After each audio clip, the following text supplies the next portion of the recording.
déjeme preguntarle a Demián Duarte del Sonora Power, ¿cómo entendió esto de la oscura noche? Porque escribe una columna en SDP Noticias que creo que hay que rescatar desde nuestra trinchera palera, nótese mi sarcasmo. Mi querido Demián, te saludo con mucho gusto, gracias por acompañarnos en Sin Censura. Hola, mi querido Vicente, un gusto en saludarte. Long time no see, como dicen los gringos, pero bueno, aquí estamos siempre al pie del cañón, como sabes. Y bueno, muchas gracias por retomar estos contenidos y la pregunta, ¿no? Ya sabes que acá la prensa chilanga pretende discriminarnos, diciendo que no somos periodistas, que somos unos paleros y quién sabe qué tanto, pero al final del día no pueden vivir sin nosotros, ¿no? Entonces, bueno.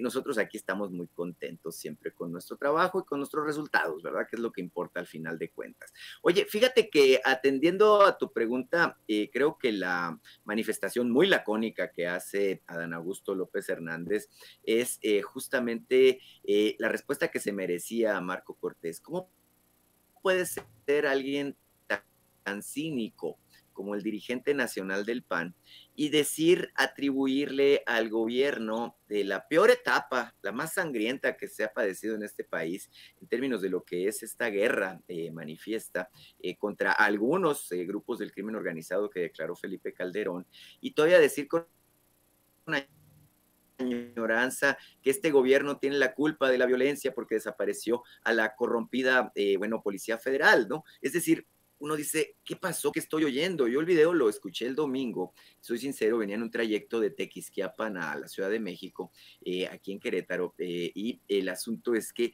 no lo podía creer, o sea, yo pensaba que hasta era un troll de que simulaba ser Marco Cortés. Y bueno, justamente ayer se da la instancia de esta conferencia de prensa con el Gabinete de Seguridad. Yo dije, bueno, más allá del tema regional que sí les planteé sobre los decomisos y estas cosas que ocurren allá en el noroeste, que bueno, ya sabemos que el narco está presente, al final de cuentas es ruta de trasiego.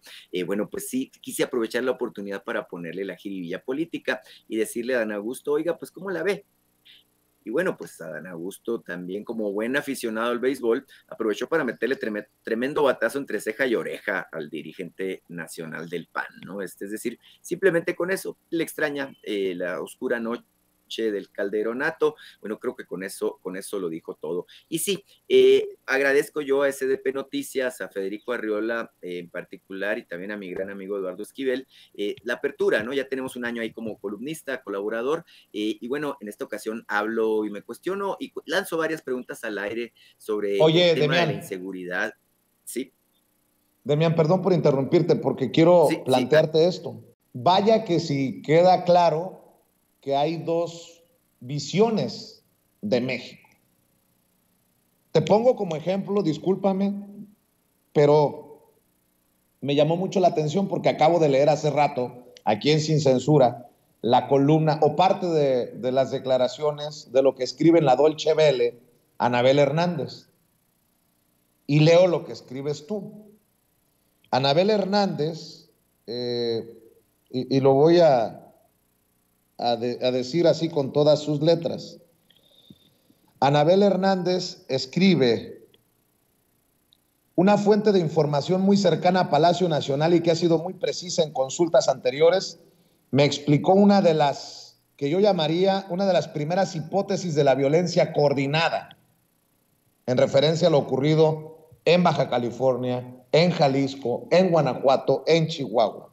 Y cito: se trata de crear la enfermedad para después darte la medicina, generar la crisis para dar una solución, y añadió que se trata de una violencia que el gobierno asume tener bajo control para justificar la militarización total del país e incluso someter a la oposición en una especie de extorsión orquestada entre miembros del gobierno federal y el crimen organizado.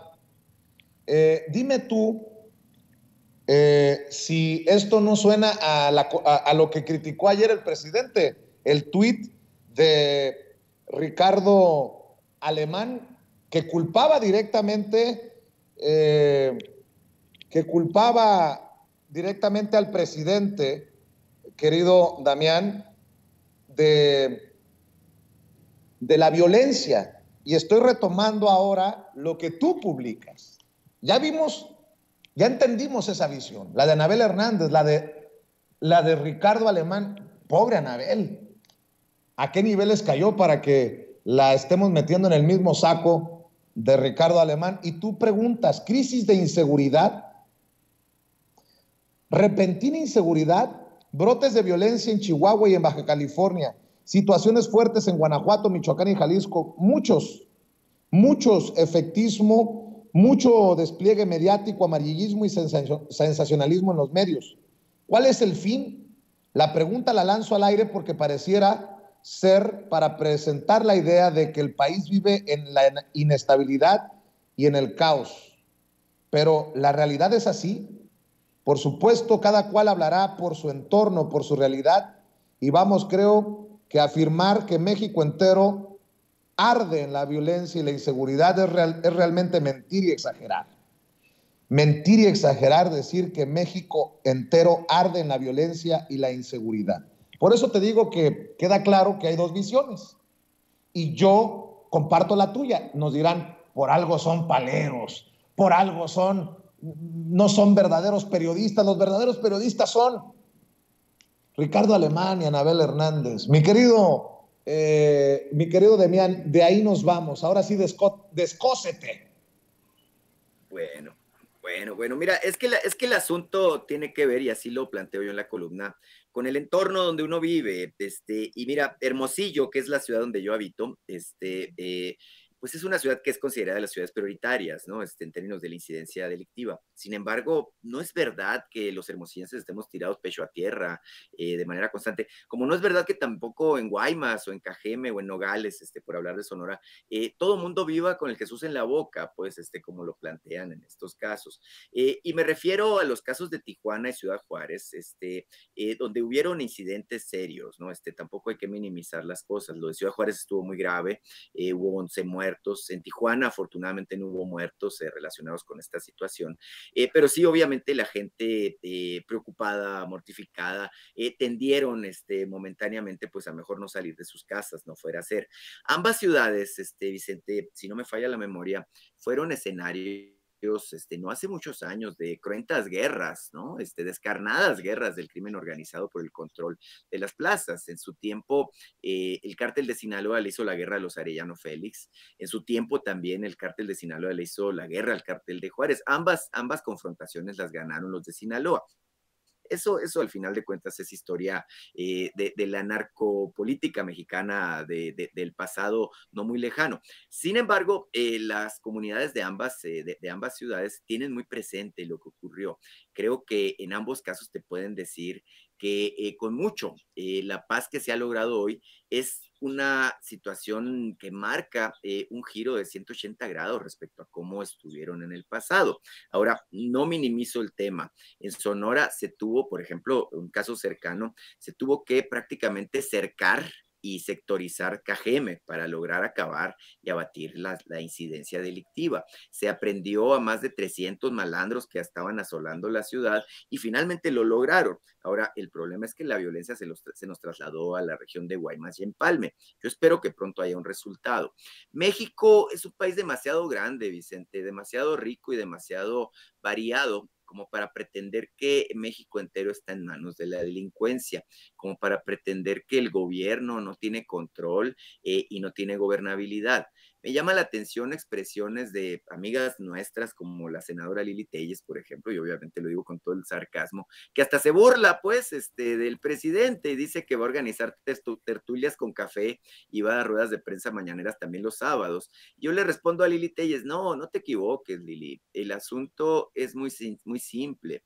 El presidente lo que está buscando con esta idea de ir a dar una rueda de prensa adicional, probablemente los sábados, dice, es no dejar espacios vacíos a la confusión, a la desinformación y a la infodemia, tema en el que los políticos del PAN en particular, como tú, que eres neopanista, pues son expertos en la materia y que creo que estas tres modalidades, la desinformación, la infodemia y la manipulación, hacen más daño y traen más muertes que el mismísimo crimen organizado, ¿no? Entonces, esa es la reflexión así en términos redondos de lo que yo manifiesto en esta columna que publico hoy en SDP Noticias. Y bueno, yo simplemente tengo naturalmente un punto de vista al respecto de lo que vivo de manera cotidiana. De manera casual, decía yo por ahí, y es que fue una casualidad, íbamos caminando un amigo y yo por la calle que está en la Narvarte, Xola,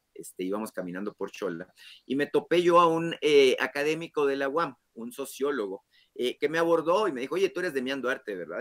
Te veo en las mañaneras y te veo por ahí con Vicente Serrano y en el Sonora Power, me dijo, ¿no? Entonces, sí, sí, claro que sí, le dije, mira, yo soy sociólogo, soy académico de la UAM. No me quiso dar su nombre, obviamente por las razones que tú conoces, ¿no? Pero lo que sí me dijo es, dile por favor y dilo públicamente, que he estado analizando el tema de la violencia y aquí hay dos vertientes, ¿no? Uno, el factor de la hiperviolencia que deriva del crimen organizado del narco, y la otra, la violencia cultural, lo que somos en México, pues somos un país que lamentablemente es un país violento, incluso pues de origen, ¿no? Como muchas sociedades. Me dice él en su análisis que él observa que López Obrador está teniendo mucho éxito en combatir la segunda expresión, es decir, la violencia cultural tradicional en México, y que parece que la sociedad se está calmando, se está pacificando. Lamentablemente me dice, el otro tema de la hiperviolencia del narcotráfico y el crimen organizado son temas que son motivados por varios factores. Uno es el político, otro es el económico, el gran negocio del narco, del tráfico de personas o el tráfico de armas en reversa y de dinero hacia nuestro país. Entonces, dile al presidente, me dijo, que esto lo tiene que combatir de otra manera, tiene que ir por los cabecillas, tiene que cortarles el acceso al dinero y bueno, tiene que establecer estrategias que permitan que la sociedad en determinados lugares deje de estar padeciendo estas situaciones. Fíjate que sus comentarios, Vicente, me parecieron tan pertinentes que los compartí en ese análisis y te los comparto a ti en esta ocasión, pues aquí en esta participación a la que me invitas en Sin Censura. Importante todo esto, mi querido Demián, y creo que, bueno, así lo entiendo yo, que parte de la diferencia entre opiniones como la tuya o la mía tienen que ver con la intención de presentarle elementos a las audiencias para que también lleguemos a entender nuestra realidad y no querer imponer o querer tener siempre la razón, como veo desde una soberbia en los grandes periodistas de México y en los grandes medios de comunicación. Eso de una fuente de Palacio, pues ya me sonó muy trillada y muy a la arriba Palacio, precisamente, mi querido Demián. ¿Qué te dicen tus fuentes de Palacio? ¿Cómo está la cosa? O sea, no es que minimice la situación, no es que no duela que muera gente, que mueran seres humanos, claro, pero hay que buscar la justa dimensión, porque si no, ¿qué le vamos a decir a la audiencia? ¿Vamos rumbo al terrorismo generalizado en México? Pues no. Hay que ser también responsables en lo que escribimos y en lo que decimos, Demián. No, sin duda, sin duda. Y mira, te voy a poner un ejemplo, porque tú has ejercido el periodismo en Estados Unidos. Tú sabes mejor que muchos que Estados Unidos es una sociedad sumamente violenta, más violenta que la mexicana, más violenta que muchas en el mundo, y que además la proliferación de armas en Estados Unidos es un peligro latente para la población. En Estados Unidos, bueno, ahorita estaban reportando, por ejemplo, un tiroteo en Texas, ¿no? Pero en Estados Unidos, yo que vivo en Sonora, somos vecinos del estado de Arizona. Es un estado muy violento, en donde además hay un problema muy fuerte de narcotráfico. El asunto es que los medios de comunicación, yo no sé si es en base a ética y cierto criterio o en base a un gran acuerdo, que me inclino más por lo segundo, no difunden que en Arizona hay más muertos que en todo México todos los días, pues, y esa es una razón de fondo, porque al final de cuentas ellos mismos no se quieren hacer mala propaganda. Si en Sonora supiéramos que en Arizona hubo 70 muertos en la jornada de ayer, pues créeme que no íbamos a viajar a sus tiendas ni a consumirles, ¿verdad? Porque no queremos estar en un lugar que es hiperviolento. En Sonora tenemos en ocasiones 5 muertos, en ocasiones 13 muertos, y nos disgusta estar en una sociedad violenta, sin duda, ¿eh? Nos alarman los casos de violencia. Sin embargo, comparativamente hablando con los Estados Unidos, pues los casos de violencia que vivimos en nuestro México, pues parece ser la de aprendices, ¿no? Por no decirlo de otra manera, ¿no? Mi querido, mi querido Demián, déjame preguntar antes de que te vayas, antes de que corras, que sé que tienes otros compromisos, de la designación del presidente Andrés Manuel López Obrador de Leticia Ramírez hasta ayer, o no sé si hasta hoy todavía, no lo sé, directora de la Oficina de Atención Ciudadana como secretaria de Educación Pública. Y te lo digo porque en estos momentos hay un evento en la Secretaría de Educación Pública precisamente en el que se está presentando el nuevo plan de estudios para educación preescolar, primaria y secundaria en nuestro país. Es más, no sé si tengamos las imágenes, querida Ceci, o ya terminó el evento. Por favor, vamos a las imágenes en vivo y en directo. Y quiero pedirte tu opinión, mi querido Demián, porque también en esta cobertura de la designación de Leticia Ramírez, a quien, por cierto, debo de agradecerle. Gracias, secretaria, me acaba de llegar su mensaje. Me acaba de contestar un mensaje que le escribí. Fíjate cómo son las cosas. A Leticia Ramírez le había dicho, Leti, hay que hacer una entrevista para hablar de atención ciudadana esta última vez que estuve ahí en Palacio Nacional. Y me dijo, claro que sí, además, quiero siempre decirlo, ustedes fueron los primeros que notaron mi trabajo y le dieron atención a la Oficina de Atención Ciudadana. Bueno, pues, secretaria, tenemos pendiente la entrevista. Digo, ya como secretaria de Educación Pública, le mando un saludo a Leti Ramírez. A ver si vamos al evento, Ceci. Media Adelante. superior o superior, sino que también generaron un esquema de castigo al docente, a la maestra y al maestro. Llamaron reforma educativa a una reforma laboral en donde castigaban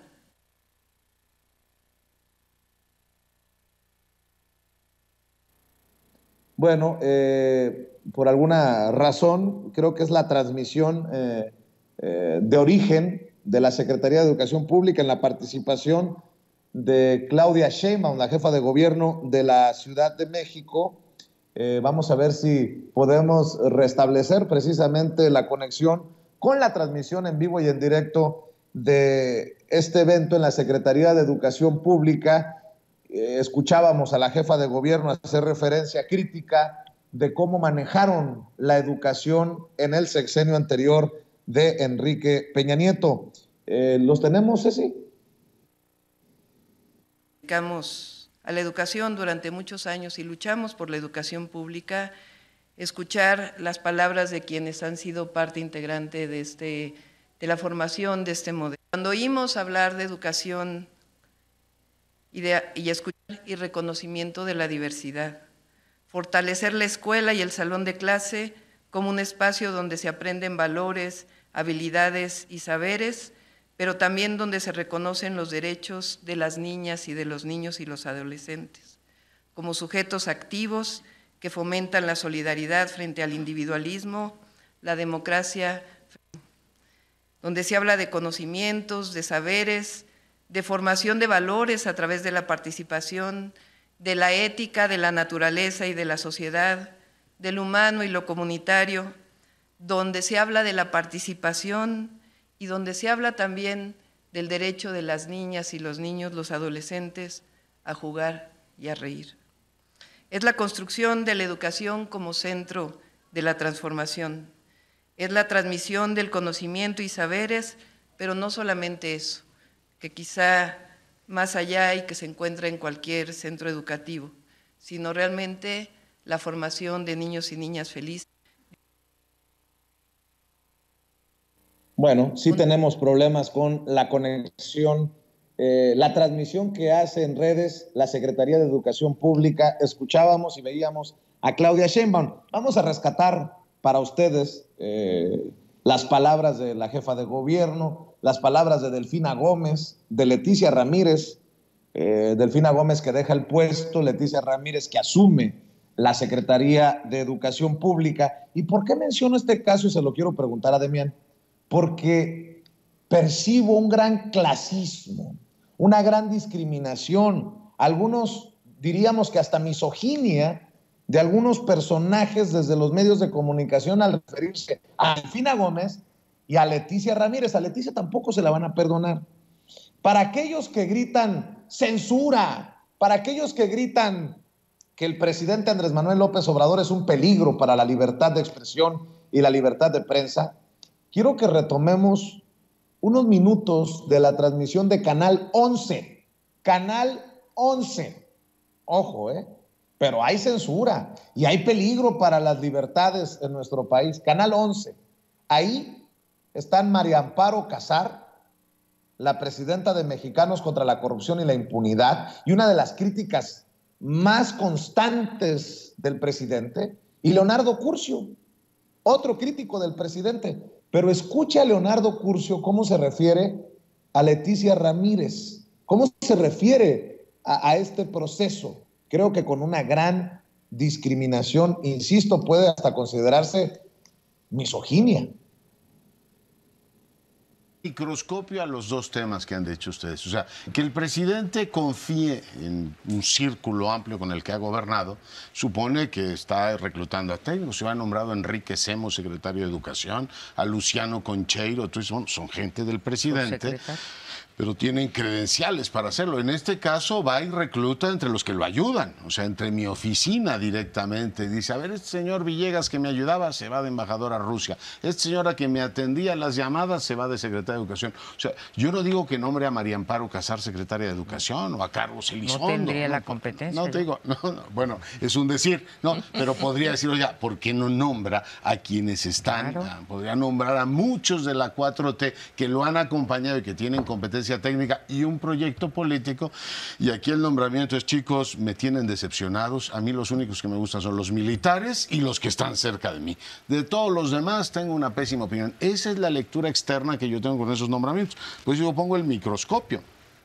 No que no haya creído en la lealtad siempre, pero puede ser lealtad, puede haber lealtad y ser bueno o competente, ¿no? Digo yo. Se nos está terminando el tiempo, pero yo Bueno, sí... pues ahí están las palabras de Leonardo Curcio. Esa señora que le contestaba las llamadas.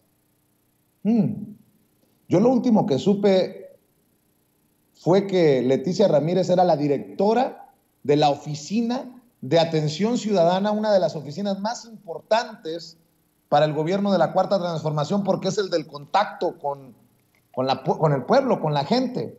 Dame tu opinión de esto, mi querido, para cerrar, Demián Duarte del Sonora Power, la designación de Leticia Ramírez. ¿Qué opinión tienes? Y esto que a todas luces hay que analizar. Por cierto, qué petardazo de tener a estos personajes todavía en Canal 11. No es que sea envidioso, pero en Canal 11, a Canal 11 no ha llegado la Cuarta Transformación, don Genaro Villamil, por ejemplo. Perdón que pregunte así tan brutalmente honesto. Mi querido Demián, te escucho. No, fíjate que al respecto yo creo que siguen siendo un poco masoquistas quienes manejan el sistema de comunicación del gobierno de la República, ¿no? No solo mantienen a estos perfiles en los canales, les pagan dinero a manos llenas a los grandes medios de comunicación tradicionales, ¿no? Que por eso siguen vigentes, por eso logran mantenerse. Pero en fin, esa es otra discusión que ya tuviste hace poco con Jesús Ramírez, por cierto, ¿no? Entonces, mira, sobre Leticia, yo tengo la mejor opinión de Leticia. Creo que es una funcionaria ejemplar, una persona honesta a toda prueba, y que además es muy leal al proyecto del presidente Andrés Manuel López Obrador.